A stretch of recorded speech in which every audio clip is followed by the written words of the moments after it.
Кичке 9-нчы ярты эфирда Татарстан хәбәрләре программасының төп чыгарылышы студияда Фәнис Камал хәерле кич, хәзер булачак темалар турында. Бүлеп җыярчак. Үзебез бүләргә тырышабыз, пластик бутылкаларын точно беләбез. Сөт бутылкалары, су бутылкалары. Ел ахырына кадәр Казанда 60-ка якын яңа контейнер мәйданчыклары барлыкка киләчәк. Аларның кайда урнашачаклары һәм нинди кыяфәттә булачаклары хакында Рания Абдрахманова белеште. Фатир өчен түләү кагазларында яңа графа барлыкка килерме? Это объявление, оно написано некорректно. Августан нинди үзгәрешләр барлыкка килергә мөмкин? Тулырак Руслан сүзен. 40 мең сумлык контракт. Вернулся заказ, биржевой площадке нашел. Үз мәшгульләргә икътисад базарына чыгу мөмкинлеге ачылды. Ничек итеп Шулпан Касымова ачыклады. Чәчәк иснәме, җиләк ашама. Җәй көнне аллергиялы балалар инде арталар. Аллергияга каршы көрәшнең бүген нинди нәтиҗәле алымнары бар? Гөлназ Сайфетдинова шул хакта. Җитештерүне роботлаштыру Екатеринбургта ачылган Иннопром сәнәгать халыкара күргәзмәсе аның кызыклы үрнәкләрен тәкъдим итте. Анда 80-гә якын чит ил катнаша. Араларында Кытай, Франция, Австрия, Италия, Көньяк Корея, Япония. Быел цифрлы җитештерү интеграцияләнгән алымнар темасы кылышланган. Күргәзмә эшендә Татарстан президенты да катнашты. Ул 100 кешелек төркемне җитәкли. Быел халыкара сәнәгать мәйданы катнашучыларны юбилейлы чарага җыйды. 10-нчы тапкыр күрешүләре, яңалыкларын Россия компаниялары да күп тәкъдим иткән.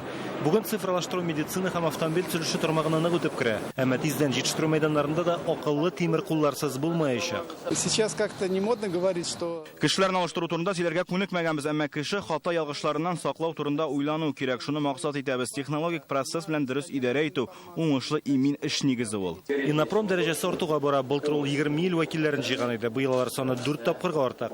Быел партнер ил буларак Төркия Республикасы чыкты. Милли экспозициялар гына да 3000 квадрат метрны били.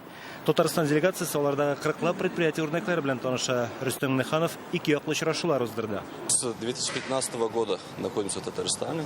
Без Татарстан белән 2015 елдан хезмәттәшлектә. Ачылышта Рөстәм Миханов шәхсән катнашты. Шаллыда 35 кеше эшлибез, бердән-бер төрек бар. Анысы да мин. Шаллыда кадрлар җитәрлек. Рөстәм Миханов безнең Раритех холдинг белән Төмәннең газ инвест проект җәмгыятьләре арасындагы килешү имзалаганда катнашты. Хәзер тиешле дәрәҗәгә җиткерелгән газны өлкәдә машина югылыгы буларак куллану даирәсе киңәяргә тиеш. Татарстан президенты Санкт-Петербург политехника университеты мәйданчыгында да була. Наши разработки в области беспилотного транспорта, в частности. Без читтән торып идарә ителә торган катамаран эшләдек. Ул кояштан энергия ала. Тизлеге сәгатенә 150 чакрым 20 тәүлеккә кадәр эшли ала. Диңгездә уза торган шыгымлы сәфәрләрне шушы технология белән бәясен киметергә була. Икътисади мөнәсәбәтләр ныгыганнан-ныгый. Инде товар әйләнеше 20 миллиардтан артып китте. Аның күпчелеге Аллага шөкер Татарстан ягыннан килә, ягъни 12-13 миллиард. Бу инде Татарстанга файда дигән сүз. Һәм конкрет предприятиелар арасында шундый элемтәләр ныгый. Пленар сессияда да Татарстан турында сүз барды. Президент чыгышы Татарстан һәм Төркия арасындагы багланышларны кылышлай. Нам интересна самая разнообразная сфера взаимодействия с Турцией. Это энергетика, нефть, химия, машиностроение, автомобилестроение, IT и другие высокие технологии, здравоохранение, строительство, АПК, туризм, обмен опытом в области поддержки малого и среднего предпринимательства. Файдалы элемтәләр төзү өчен вакыт бар. Күргәзмә 11-нә кадәр эшләячәк. Анда 46 мең кеше кунак булып китәчәк. Свердловск өлкәсеннән Разия Гыймаев, Әлфия Габдушева, Александр Федосеев, Яңа Гасыр каналы. Ел ахырына кадәр Казанда 60-ка якын яңа төрле контейнер мәйданчыклары барлыкка киләчәк. Бүген бу хакта шәһәр мэриясендә узган эшлекле дүшәмбедә хәбәр иттеләр. Башкаланың архитектура һәм шәһәр төзелеше идарәсе барлык таләпләргә туры килгән 8 төрле мәйданчыкны раслаган. Алар ишек алдының кыяфәтенә туры китереп куелачак. Тулырак Рания Абдрахманова. Бу Казанның Әмирхан урамындагы чүпчәр түгү мәйданчыгы, аны әле бер ай элек кенә урнаштырганнар. Шуңа халык әлегә кызыксыну гына белдерә. Әмма сирәк булса да чүпләрен бүлеп җыючылар да бар. Гомумән ябык төрдәге контейнерларның файдасын күрәләр. Булай торганда бик яхшы инде, бер нәрсәдә дип әйтим, этләр дә, каргалар да чүпләми чиста тора. Бульки ругается, говорит, вы что делаете себе? Бүлүен бүлеп җыябыз, тик барыбер бер машина килеп җыеп китә. Әбиләр әрле инде, ник алай кушасыз дип. Мондый яңача контейнер мәйданчыклары әле бик санаулы җирдә генә. Менә монда Әпселәмов урамындагы 26-нчы йорт янында әйтик, әлегә калдыкларын менә шушындый контейнерларга җыялар. Йортлар шүп-шар үткәргечле. Әмма ел ахырына кадәр биредә һәм тагын Казанның 18 урынында яңа калдык мәйданчыклары барлыкка килергә тиеш. Һәм халыкның шүпләрен бүлеп җыярга мөмкинлеге булачак. Казанда бүлеп җыелган шүп-шар өчен 8 төрле контейнер мәйданчыгы расланган. Алар санитар таләпләргә туры килә. Кыяфәтләре янәшәдәге корылмаларга карап әзерләнгән. Әйтик, заманча тора комплексларда ул бер төсле, күп катлы панель йортлар янында икенче төсле, тарихи үзәктә шундагы архитектурага туры килерлек булачак. Тик шүп-шарны яңача җыюга күчү эшендә проблемалар да юк түгел. Приходится здесь убеждать, разговаривать. Кайбер оешма хуҗаларын күндерергә туры килә. Бу бит өстәмә чыгым, контейнеры кирәк, инфраструктурасын килештерергә кирәк. Аннары халык бүлеп җыелган калдыкларны бер машина килеп җыеп китә дип зорлана. Юридик оешмаларны калдыкларын бүлеп җыюга тартыр өчен кагыйдәләр кирәк ди җитәкчелек. Башкарма комитет бу мәсьәлә белән Татарстанның төзелеш министрлыгына мөрәҗәгать иткән. Здесь нужно, изучая опыт в данном случае. Бу очракларда башка төбәкләрнең тәҗрибәсен исәпкә алып эшләргә кирәк. Бер яктан инфраструктура өчен акча кирәк булса, икенче яктан кешеләрнең фикер йөришен үзгәртергә кирәк. Иң авыры шул. Моның өчен әйтик, нинди калдык атырга яраганлыгы турында шүп-шар контейнерының 4 ягына да язылган булырга тиеш. Быел Казанның 30-га якын күп катлы йорты шүп-шар үткәргечләреннән баш тартып, контейнер мәйданы куярга ризалык биргән. Гомумән ел ахырына кадәр барлыгы 60-га якын яңа шундый шүп-шар түгү урыны барлыкка киләчәк. Рания Абдрахманова, Ринат Сафин, Яңа Гасыр каналы. Казанда йорт ишек алларында тора коммуналь түләүләр өчен яңа графа барлыкка килергә мөмкин дигән белдерүләр тарала башлады. Сүз август аеннан торакны иминиятләштерү турында бара. Хезмәт һәм мәҗбүри булмаса да, ул күпләрдә бурчы уята башлады, чөнки аннан баш тартырга теләсәң, гариза язарга туры киләчәк. Гадәттән тыш хәлләрдән фатирны иминиятләштерү дөреслеккә туры киләме? Руслан Хөснетдинов дәвам итә. Фатир өчен түләү кагазларында яңа графа барлыкка килү турында инде хәбәрләр бер атна элек интернет киңлекләрендә һәм дә инде подъездларда чагыла. Моны күргән халык там аптырашта калган. Чөнки WhatsApp булсымы урамга алынган хәбәр, монда канун нигезендә милекчеләрнең үз теләкләре белән торакларын иминиятләштерү турында сүз бар. Әгәр дә счет фактурадагы графаларга игътибар итмичә, беренче айны әлеге хезмәт өчен түлисең икән, башка айларда да акчаны чыгарып салырга туры килә дип язылган. На мой взгляд, нужно учитывать процент изношенности дома. Миңа калса йортның тузганлыгына игътибар итәргә кирәк. Әйтик, яңа төзелгән яки 5 еллык иләргә моны кертүдән мәгънә юк. Әгәр дә йортка 20 ел икән, димәк бу хезмәт буенча уйланырга да була. Мне кажется, это все. Миңа калса, бу дөрес әйбер түгел. Без болай да үзебез йортларны иминиятләштерәбез. Шулай булгач, бу нәрсә өчен кирәк? Күпләрдә сорау туа, иминиятләштерү нәрсәдән билгеле булганча, ул хуҗа гаи белән килеп чыккан янгын су басулардан түгел, гадәттән тыш хәлләрдән булып тора. Минемчә, йортта яшәүчеләргә бергәләп үз йортын иминиятләштерүгә каршы гариза бирергә кирәк. Бирдә бит сүз гадәттән тыш хәлләр булганда гына иминиятләштерү турында бара. Татарстанда бәлә казалар килеп чыгу ихтималы зур түгел.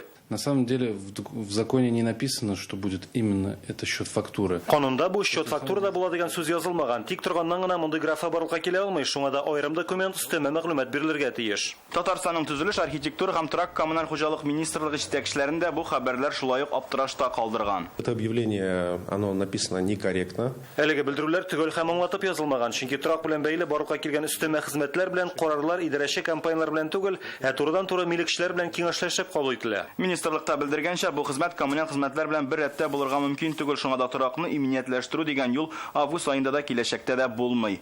Руслан Хөснетдинов, Рамзил Гарипов, Данил Филатов, Яңа Гасыр каналы. Кош ясыйм дип күч чыгару Казанда куелган киртәләрнең файдасы бармы? Юлдагы иминлекне саклау мәсьәләсендә башкала халкы нәрсәдән канәгать түгел? Бу хакта тулырак реальне время интернет басмасыннан укыгыз. Бер тәрәзә 180 төрле мәшәкатьтән коткара. Күп функцияле үзәкнең күп санлы мөмкинлекләре бүгеннән Казанның Юдино бистәсендә яшәүчеләр өчен дә ачык. Яңа офис Ильич урамында урнашкан. Сон ягыннан бу үзәк республикада 56-нчысы заманча уңайлыкларын Рәмзилә Гафиятуллина да күреп кайтты. Первый талончик вы взяли, будете получать для братишки ННН. Вам сегодня сладость на ужин. Йомыш белән килгән җирдән торт биреп җибәрсеннәр әле. Күп функцияле үзәктә Ногмановларны бүген дәрәҗәле кунаклардай каршы алдылар. Елена улына ИННны ясатырга йөри. Хәзер моның өчен әллә кая барасы да түгел. Практически мама дом. Әнием күрше йортта гына яши, миңа бик якын. Барысы да бер тәрәзәдә булгач, шул кадәр уңайлы, каядыр барып йөрергә дә кирәкми. Яңа офиста 10 тәрәзә, монда электрон чират терминалы, дәүләт пошлиналарын түләргә инфомат, автомат, интернетка керер өчен 2 компьютер, балалары белән килүчеләргә хәтта уен майданчыгы да каралган. Халык күп килә мондай үзәкләрдә көненә 10 мең кешегә хезмәт күрсәтәләр. Получение документов для новорожденного, Паспорт өстәле, пенсия фонды, ЗАГС, БТИ 180 төрле мәшәкатьтән бер тәрәзә коткара. Мария Гомышева моннан бер атналы кияүгә чыккан. Хәзер документлар алыштырасы. Күбесен Казанга бармыйча гына ясатып булуын белгәч, бик шатланды. Очень рада, то, что открылось. Йорт янында булуына бик сөендерә, менә ачылган көнне үк йөгереп килдем. Чиратта 15 минуттан артык утыру дөрес түгел диделәр бүген. Андый хәл күзәтелә икән, тәрәзәләрнең санын арттырачаклар. Сократить все-таки сроки. Аннары хезмәт күрсәтү вакытын кыскарту нияте бар. Әйтик, регламент буенча 30 көн кирәк икән, нигә аны 5 көндә эшләп булмый. Кайбер хезмәтләрне гомумән көнендә үк башкарып та буладыр. Безнең максат шундый. Белгечләр әйтүенчә, документларны интернет аша кеше үзе дә эшләтә алыр иде, әмма халыкның үзе аңа бүтән. Күпләргә виртуаль хезмәт түгел, печатле чын кагаз кирәк. Стратегия 2.0. 2.0 дигән стратегия бар. Аның буенча дәүләт һәм муниципаль хезмәтләрнең барысында күп функцияле үзәкләргә тапшыру күздә тотыла. Димәк, дәүләт органнары документ кабул итеп утырмаячак. Шуңа да мондай үзәкләрнең санын арттырырга исәплиләр. Аларның чираттагысы тагын бер атнадан Салават күперендә ачыла. Рәмзилә Гафиятуллина, Вадим Илларионов, Яңа гасыр каналы. 43 мең сумлык контракт үз мәшгуль Александр Белов Татарстанның икътисад министрлыгы белән шундый килешү төзи. Әлегә заказны ул биржа майданында таба. Республикада электрон сәүдә майданчыгы ай ярым элек эш башлый. Бу беренче килешү әлегә система эшмәкәрләргә һәм үз мәшгульләргә нинди мөмкинлекләр ачасың? Бу хакта тулырак Шулпан Касыймова. На данный момент таблички на стадии согласования. Ике атна эчендә шундый 50 элмә такта эшләргә тиеш инженер-конструктор Алексей Белов быел үз мәшгуль булып теркәлә. Инде икътисад министрлыгы белән контракт төзергә өлгергән. Әлеге заказга ул биржа майданында юлыга. У меня супруга... Миңа биржа майданында теркәләргә хатыным киңәш бирде. Әлеге тәкъдим кызыксындырды һәм мин монда катнашырга булдым. Сынауларда җиңеп чыктым. Хәзер элмә такталар ясау белән шөгыльләнәм. Хәзер республикада 17 меңнән артык үз мәшгуль исәпләнә. Алексей Белов электрон биржа аша оешма белән килешү төзегән беренче кеше. Хәзер ул биредә узган сатулашуларда идән чыкмыйча да катнашала. Республикада электрон сәүдә майданчыгы ай ярым элек эшли башлый. Хәзер монда 500-дән артык тәкъдим бар. Белгечләр әйтүенчә, әлеге система көндәшлекне арттырырга һәм чыгымнарны киметергә ярдәм итә. Биржа майданында теркәлү үз мәшгульләр эшендә, эш бирүчеләр эшендә бик күп мөмкинлекләр ача. Беренчедән, ансыз сыйфатлы товарлар, чөнки үз мәшгульләр алар үзләре үз эшләрен, үз товарларын алар эшли, ясыйлар һәм ул сыйфатлы дип санала. Икенчедән, монда контроль бар. Биржа майданчыгында теркәлү бик җиңел. Моның өчен экранда күрсәтелгән сайтка керергә кирәк. Уң якта үз мәшгуль бүлеге тимәсенә басып теркәлү тусырала. Логин белән пароль керткәннән соң үз тәкъдимнәреңне урнаштырырга мөмкин. Шулпан Касыймова, Андрей Сентальцев, Яңа гасыр каналы. Алар чәчәк исеннән дә елый этмәчеләргә якын килмей, кайберәүләр хәтта яшәү урынын алыштырырга мәҗбүр. Илдә һәр 3нче кеше аллергиядан интегә икән. Бүген бөтен дөнья аллергиягә каршы көрәш көне. Ничек сакланырга, дәвалау чаралары нинди һәм сәламәтлеккә зыянны ничек киметергә? Бу хакта тулырак Гөлназ Сайфетдинова. У нас появился кашель. Кичкенә улын аллергологка алып килгән Ольга анализлар биреп, төгәл диагнозны белергә тели. Улы улында аллергияда астмага әйләнгән, этмәче тузаннан һава җитми, тыны кысыла башлый. Мы проходим периодически лечение. Даими дәвалану курсы узабыз. Хәзер табиб күзәтү астында торабыз. Аллергологка килүчеләр өзелми, Эмилдә мәсәлән, карабыдай белән сөткә аллергия. Мы лечимся и довольно-таки продуктивно получается, потому что... Дәвалану алабыз, кайбер ризыкларны әкренләп рационга кертә башладык. Җәй көнне аллергиялы балалар инде арталар.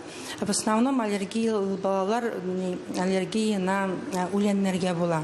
Все-таки грудное вскармливание один из, так скажем, важных факторов, что у ребенка не будет аллергии. Правильно видеть. Имезүдән иртә ташлату, ризыкны рационга дөрес көтмәү, әти-әнисе тәмәке тарту булар да аллергияга китергә мөмкин. Замана ширенең бер генә сәбәбен атап булмый. Нәселдән килгән булуы да бар. Изменение питания это Рационга үзгәрешләр кертү, һаваның пычрануы, начар гадәтләр барысы да сәбәп була ала. Сыер сөтендәге һәм тавык йомыркасындагы аксым беренчелек өчен төп көндәшләр. Үлән, агачлар чәчәк аткан чорны авыр кичерүчләр бар. Күздән яшь ага, борын тыгыла, тәнгә тимгәлләр чыга. Беренче билгеләр булуга табибка барырга киңәш итәләр. Үз белдегең белән дәваланмаска, дарулар да аллергия бирергә мөмкин. Индивидуально, с учетом особенностей пациента.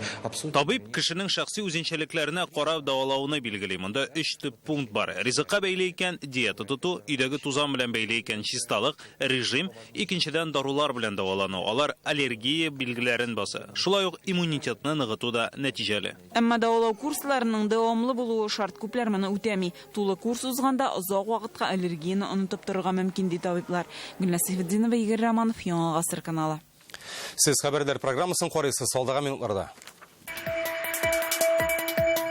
Бүген гаилә мәхәббәт тугрылык көне. Һәр вакыт әйтә торган әйтелә әндиләрдән. Бер кашанда улы кешеләрне рәнҗетмә, шәйберсенә тимә. Башкалада яшәүче иң бәхетле гаиләләрнең сыры нидә? Гөлүсә Исмәгыйлова белешеп кайтты. Гаилә көнендә аккыш парын коткарганнар. Без фотографировали, потом этим соседям позвонили. Хәзер кыргый кошларны кемнәр карый һәм ярдәм күрсәтә? Айсин Нигъмәтҗанова белеште. Сәлкешләр хакимияткә алмашка киләчәк буын. Әлеге лагерның мәгънәсе без уйлаганнан күпкә тирәнрәк. Бүген Дәүләт Советы рәисе Фәрит Мөхәммәтшин аны пионер лагеры белән чагыштырып, өстенлекле якларын да күрсәтте. Парламент башлыгы биләрдә иде. Балаларның да Мөхәммәтшинга сораулары күп җыелган. Сәлкешләрне нәрсә борчый? Шул хакта Айзар Шаймарданов. Юк, тулмым. Безгә мишуклар бирделәр. Өтеренеп шунда ятабыз инде. Менә шундый чатырларда яшиләр сәлкешләр. Төннәрен температура 12 градуска кадәр төшә, ләкин зарланган кеше юк. Үзе атмосферасы. Монда бик яхшы сверхсветлар бар. Аннары монда айдаманнар белән ярышларга ярый. Һәрберсендә 7шәр кеше барлыгы 150 чатыр. Биләрнең үзендә 1500 кеше. Быел инфраструктураны да бермә-бер яхшыртканнар. Кайнар су, душ, чатырларда аяклы ятаклар, яңа мәдәни программаларда. Генә сәлкешләр безнең белән үсеп килә, үскәннәре кичә чыгыш ясадылар. ШТК фестивалендә бик шәп үтте, вообще мәзәкләр бик сыйфатлы булды, миңа ошады. Интеллектуаль турнирлар.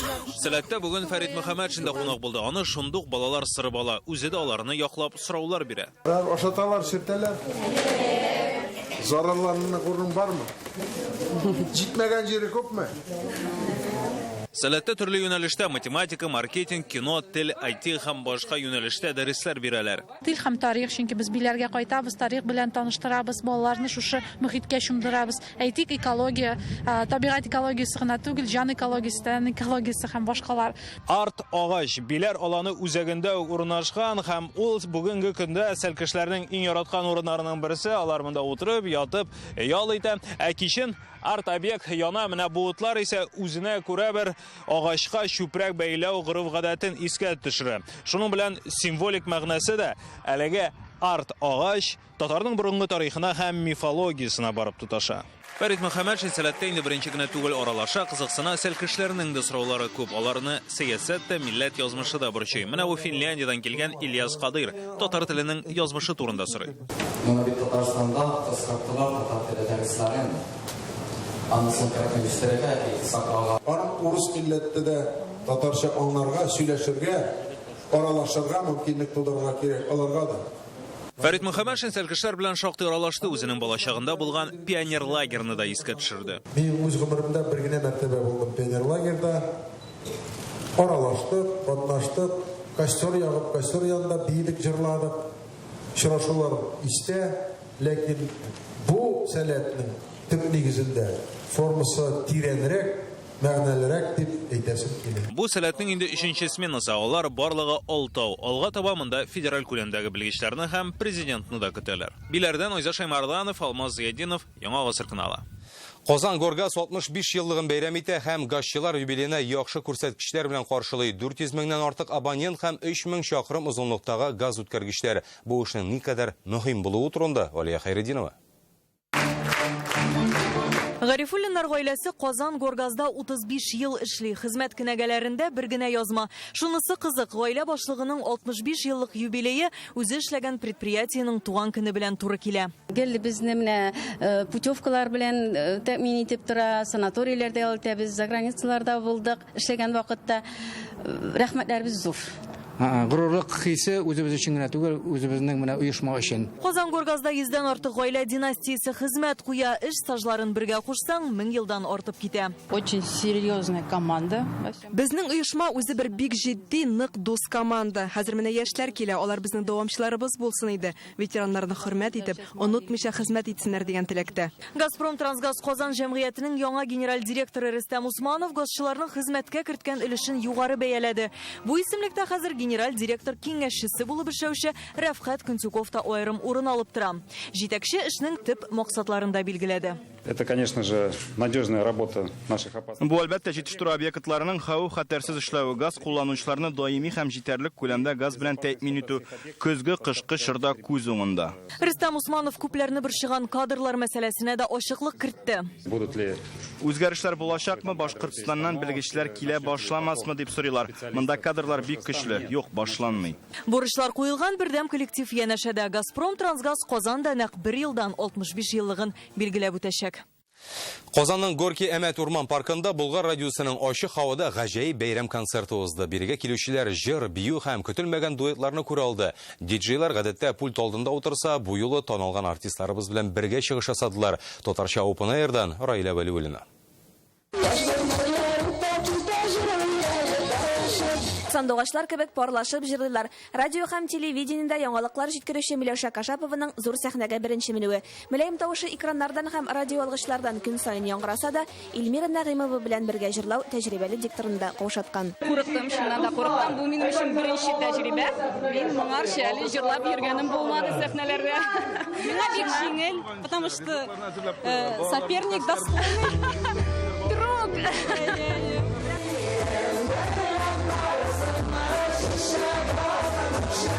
Компьютер артыннан сәхнә түренә бергәләшеп җырлау тәкъдиме белән сайтның баш мөхәррире Эльвира Шакирова Рояз Фасыйховка үзе шалтыраткан артист бик теләп ризалашкан.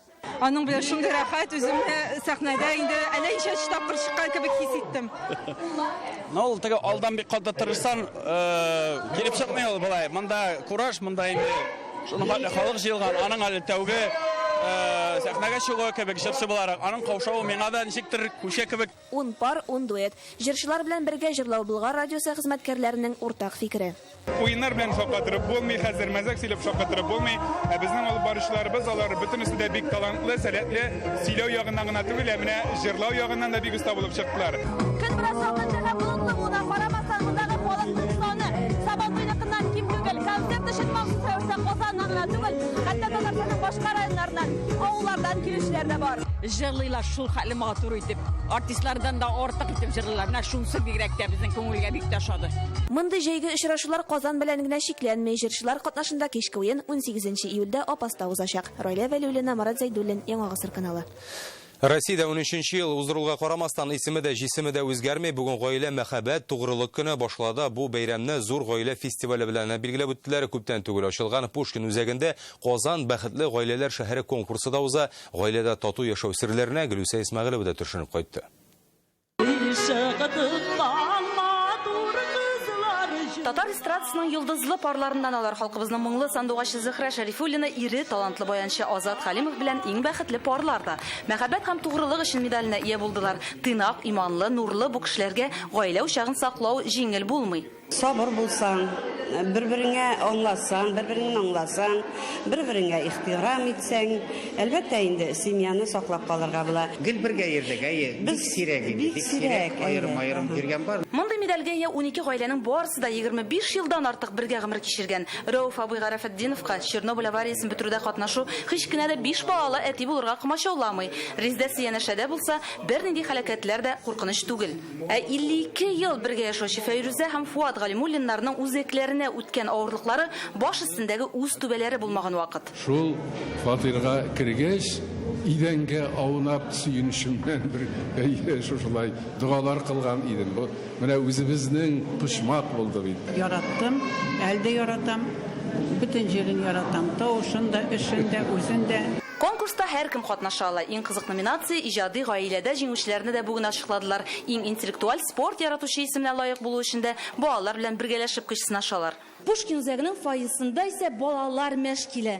Монда активлык зонасы оештырылган. Бирдә тыгырга, чигергә, бәйләргә өйрәтәләр.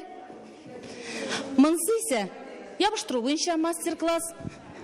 Карагыз, нинди матур чәчәк бәйләмнәре ясыйлар. Монысы инде күкрәк билгесе. Танысызмы? Пушкин. Фойеның икенче өлешендә хәйрия ярминкәсе эшли. Менә шундый кул эшләнмәләреннән кергән акча ярдәмгә мохтаҗларга китәчәк. Гөлүсә Исмәгыйлова, Данил Филатов, Яңа Гасыр каналы. Гаилә көнендә мәхәббәт һәм тугрылык символларын коткаралар. Пожарный урамында яшәүчеләрнең бакчаларында ак кошлар пайда булган. Кулга да килмиләр, бер нәрсә ашамыйлар да, очып та китмиләр. Кошларга эт һәм мәчеләр һөҗүм итә дип куркып, халык гадәттән тыш хәлләр министрлыгына да мөрәҗәгать итә. Алар ак кошларны якындагы зоопаркка тапшырганнар. Хәзер пар ак кошлар кайда һәм аларны кемнәр карый? Бу хакта тулырак Айсылу Нигъмәтҗанова.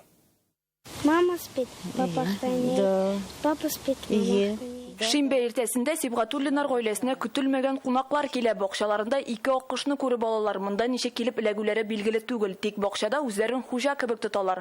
Бушлай зоопаркны күрергә тирә-юньнән күршеләр дә җыела. Без аны бөтенебез фотографировали. Потом этим соседям позвонили. Алар чыкты, внугы чыкты, тоже кызы да, үзе да. Вот один прилетел к нам.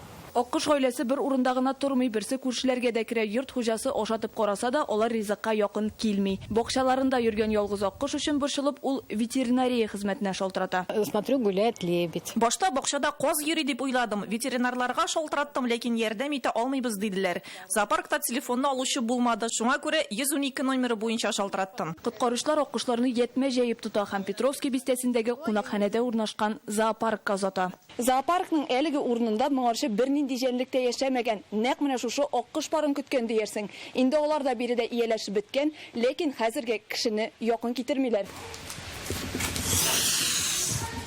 Ияләшү түгел, аккошларның кеше бакчаларына килүләре дә гаҗәеп дип әйтә белгечләр. Гадәттә кыргы җәнлекләр кешеләр яшәгән җирләргә якын бармый. Дикие животные, они идут.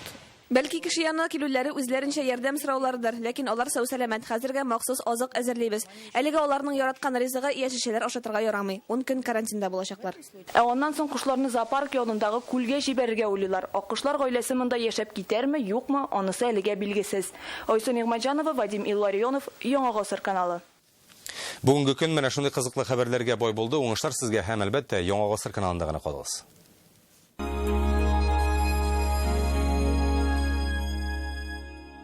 Stockmann. Бренды за полцены. Любимые марки одежды, обуви и товаров для дома со скидками до 50%. Улица Пушкина, дом 2. Stockmann. Мне снятся эти места. Здесь мои корни. Дом там, где твое сердце. ЖК «Акварели». 17 минут до Казани. Акварелидом.ру. Живи ярко, живи в акварелях. Автоцентр марка Nissan на Чуйкова заявляет: назначайте свою цену на новый Nissan. Скидка 280 тысяч не предел. Звоните 4 пятерки 3 единицы. Аллен Клиник. Лечение простатита и аденомы без операции.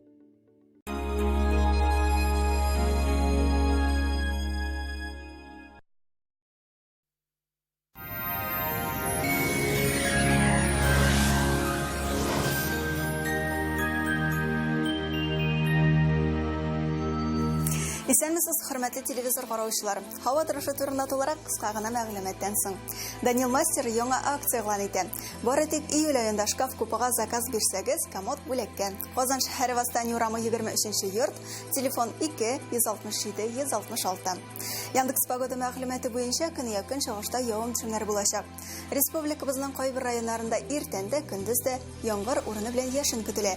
Яшен вакытында көчле җил, төньяк чыгышта температура 24 градус. Татарстанның дөньяга әгерҗе Менделеевскида яңгыр болыты урап үтми. Температура 24 градуска кадәр. Шәршәмбе көнне дә һава шартлары үзгәрми диярлек. Төньяк көнбатыш, Орча, Кукмара, Болташта алмашынучан болытлы һава, җил төньяктан уртача тизлектә исә. Көньяк көнбатыш, Болгар, Буа, Чүпрәледә яңгыр явачак. Температура үзгәрми. Татарстанның үзәк районнары Чистай, Әлмәт, Мамадышта явым-төшемнәр көтелә. Температура 1 градуска кадәр генә күтәрелә. Урамда һава шартлары нәкъ менә без теләгәнчә булмаса да, җәй айлары күңелле һәм матур мизгелләр белән истә калсын иде. Доктор Оз федераль шәһәр медицина үзәге авыртусыз һәм операциясыз умыртка баганасы һәм буыннар белән булган проблемаларны хәл итүдә ярдәм итә. 10 ел дәвамында клиника табиблары ярдәмендә Россиянең 10 шәһәрендә 10 меңгә якын очрак операциядән башка ярдәм ителгән. Пациентов с жалобами на боль в спине часто направляют к хирургу. Мне уже удаляли грыжу позвоночника, и снова все повторяется. Спина болит, еле хожу. Снова направляют на операцию. Что делать? В медцентре «Доктор Ост» передовая технология лечения вместо операции. Уникальный робот помогает вернуть искривленный позвоночник в норму. Грыжа начинает самостоятельно втягиваться на место, освобождая пережатые нерв и сосуды. Боль уходит. Возвращается легкость движений. Qozonning shashak o'stiruvchilari 9 ham 10 iyul kunlarida Ximiklar saroyina shashaklar yarmarkasida chaqira. Ertangi 10dan kechki 6ga qadar o'tirtu materiallari bilan birga bilgichlarning konsultatsiyasida ishitirga mumkin bo'lacak. Bosh qalabız Qozonda yomg'ir yog'i kutiladi. Temperatura 23 gradusga qadar. Kunyo kunbotishdan o'rtacha tezlikda jil.